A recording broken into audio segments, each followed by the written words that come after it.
Charles Barkley. Charles Barkley was the most big mouth, outspoken, confident guy in the NBA back in the 80's and 90's. Um, Charles Barkley would speak his mind. He never hold back. He's not that tall.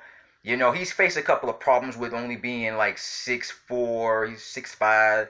He's a small guy. He's tall, but there are other guys who are like 7 feet tall in the NBA. His big mouth always got him in trouble. I think he was arrested in like '96 over a fight in a bar with some guy. Who knows why? I don't know, but I think he was. He got into a fight, but he's still on. He still does his little. He still speaks his mind now. He goes on talk shows. I think he has his own little. I think in the 2000s he was on like a. He has his own little show where he'll talk about the NBA players and what they're doing.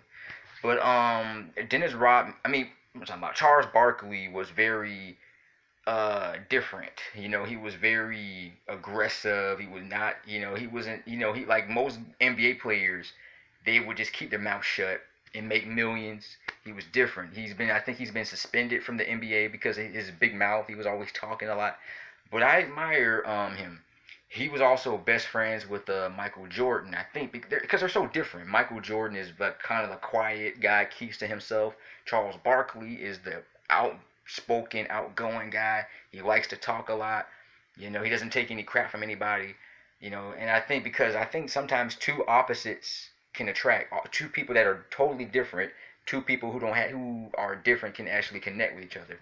And I think that's the good thing about it. But he was good friends with Michael Jordan. I think until 2012. But I think 8 years ago he said something. He dissed Michael Jordan's Hornets team, and I think Michael Jordan was offended by it, and he stopped being friends with Charles Barkley. Michael Jordan hasn't talked to Charles Barkley in maybe a little over 7-8 years now.